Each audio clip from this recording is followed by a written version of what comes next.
আপনি চোরাচালান নিয়ে আসছেন, নিরাপত্তা নিয়ে আসছেন, রোহিঙ্গা সমস্যা নিয়ে আসছেন, সরকার কি করছে নিয়ে আসছেন। তো আমি জাস্ট সংক্ষেপে বলবো যে এই আপনি যে উদ্বেগের কথা বলেছেন, এই উদ্বেগগুলো সঠিক। এই উদ্বেগগুলো আপনি যেমন বলেছেন যে আমাদের বাংলাদেশের মানুষের মধ্যে এই উদ্বেগটা আছে যে এখানে একটা 10 লাখের উপরে রোহিঙ্গা জনগোষ্ঠী আমাদের কক্সবাজার, উখিয়া, আমাদের সীমান্তবর্তী এলাকাতে ওখানে তারা আশ্রয় নিয়েছে। এখানে প্রথম কথা হলো যে তাদেরকে ফেরত পাঠাতে হবে। ঠিক আছে, আমাদের সরকার সর্বতভাবে চেষ্টা করছে যাতে তাদেরকে ফেরত পাঠানো যায়। দ্বিতীয় কথা হচ্ছে সেখানে যেন কোনো অনৈতিক অসাধু কাজ না হয়। আইন শৃঙ্খলা বজায় রাখা, আইন শৃঙ্খলা বজায় রাখার জন্য সরকারের আইন শৃঙ্খলা রক্ষাকারী বাহিনী, পুলিশ, ওখানে আর্ম পুলিশ ব্যাটালিয়ন ডিপ্লয় আছে, ওখানে কাছাকাছি র্যাব আছে, র্যাপিড অ্যাকশন ব্যাটালিয়ন আছে, ওখানে সরকারের অন্যান্য আইন শৃঙ্খলা রক্ষাকারী বাহিনী আছে, বাংলাদেশ বর্ডার গার্ড 4টা ব্যাটালিয়ন কক্সবাজার এলাকায় তারা সীমান্ত প্রহরায়, সীমান্ত রক্ষায় নিয়োজিত আছে। সেনাবাহিনী সকল আইন শৃঙ্খলা রক্ষাকারী বাহিনীকে সহায়তা দিচ্ছে ইন এইড টু সিভিল পাওয়ার। তো সরকারের আইন শৃঙ্খলা রক্ষাকারী বাহিনী, সেনাবাহিনী সহ সর্বতোভাবে দৃষ্টি রাখছে যাতে আমাদের সীমান্ত এলাকায় এবং রোহিঙ্গারা যেখানে আশ্রয় কেন্দ্রগুলো সেখানে যাতে নিরাপত্তা বজায় থাকে। সো ওইখানে একটা বিশাল ফোকাস আমাদের আছে। আর চোরাচালানি রোধে সরকার খুবই জোর দিচ্ছে। আর আপনি যে বিষয়টি বলেননি যে এখানে একটা ড্রাগ, যেটাকে মাদকের একটা চেইন, একটা সাপ্লাই রুট, যেইটা ওপারের যারা জনগণ তাদেরকে এই মাদকের অর্থ দিয়ে তারা অনেক কিছু করছে, সেইটা আমাদেরকে বন্ধ করতে হবে।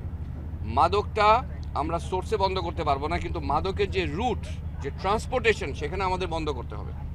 এবং সরকারের একটা উচ্চ পর্যায়ের কমিটি এই মাদক রোধে, মাদক নির্মূলে, এটাকে দমন করার জন্য কাজ করে যাচ্ছে। এই 3 দিন আগে কক্সবাজারে একটা উচ্চ পর্যায়ের মিটিং হয়েছে। আপনি একজন সাংবাদিক, আপনি নিশ্চয়ই এটা খেয়াল করেছেন। স্বরাষ্ট্র উপদেষ্টা সেই মিটিংয়ে সভাপতিত্ব করেছেন এবং সবগুলো এজেন্সি প্রধান, আইন শৃঙ্খলা রক্ষাকারী সহ আমাদের যে মাদকের জন্য যে ডাইরেক্টরেট আছে, সকল এজেন্সি সহ প্রধানরা তারা সেখানে উপস্থিত ছিলেন। Army, navy, air force, BGB, RAB, সবাই সেখানে ছিলেন। সিদ্ধান্ত হয়েছে যে সর্বত শক্তি নিয়োগ করা হবে এই মাদকের যে চোরাচালান হয়ে যে আসছে সেটাকে বন্ধ করার জন্য। এবং এটাকে সরকারের এটা জিরো টলারেন্স এখানে আছে। আমাদের রিসোর্সের ঘাটতি আছে, কিন্তু যা রিসোর্স আছে সেটা দিয়ে সরকার চেষ্টা করে যাচ্ছে যাতে মাদকের যে চোরাচালান আছে সেটাকে বন্ধ করার জন্য, অ্যাটলিস্ট কমিয়ে নিয়ে আসার জন্য, এবং দেশে যে একটা যেটাকে আমরা বলি যে একটা প্রলিফারেশন হয়েছে সেটাকে বন্ধ করার জন্য। তো সরকারের উদ্যোগ, সরকারের ইনিশিয়েটিভ এবং সরকারের পদক্ষেপ আমি বলবো খুবই দৃঢ়, খুবই শক্ত। সরকার শক্ত অবস্থান নিয়েছে এই মাদক বিরোধী অভিযানে। এখানে আপনাদের সহায়তা লাগবে, আমাদের জনগণকে অ্যাওয়ারনেস।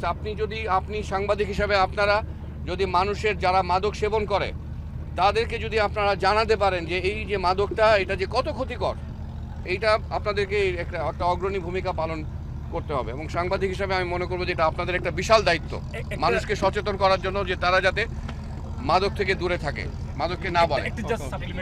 সেটা হচ্ছে অনেক জায়গায়, বাইরের কিছু জায়গায় এখানে রিপোর্ট হয়েছে যে আরাকান আর্মি পাশাপাশি রোহিঙ্গাদের বিভিন্ন সংগঠনগুলো তারা এখানে যুদ্ধের প্রস্তুতি নিচ্ছে, এরকম বিভিন্ন জায়গায় বাইরের থেকে রিপোর্ট হয়ে গেছে। এখান থেকে আবার নতুন করে রোহিঙ্গা ইনফ্লাক্স হওয়ার এখানে সম্ভাবনা তৈরি হয়েছে। এ বিষয়ে সরকারের এখন থেকে ভাবনাটাকে একটু যদি বলুন। সরকারের ভাবনা একদম পরিষ্কার। আমরা চাই না যে নতুন করে কোনো রোহিঙ্গা অনুপ্রবেশ ঘটুক, এটা একদম ক্লিয়ার। এটা হচ্ছে আমাদের স্ট্যান্ড পয়েন্টস যে আমরা রোহিঙ্গা অনুপ্রবেশ আমরা চাই না। যে রোহিঙ্গারা চলে এসছে তাদেরকে আমরা ফেরত পাঠাতে চাই, এটাও একদম পরিষ্কার। সরকারের উদ্যোগ, সরকারের ইনিশিয়েটিভ এই ব্যাপারে একদম পরিষ্কার। আমরা সর্বতোভাবে চেষ্টা করে যাচ্ছি যাতে তারা ফেরত যায়। নতুন করে আসা আমরা বন্ধ করতে চাই, এজন্য আমাদের এজেন্সিগুলো কাজ করে যাচ্ছে। এটাই আমি আপনাকে উত্তর দিতে পারি। We are working towards it.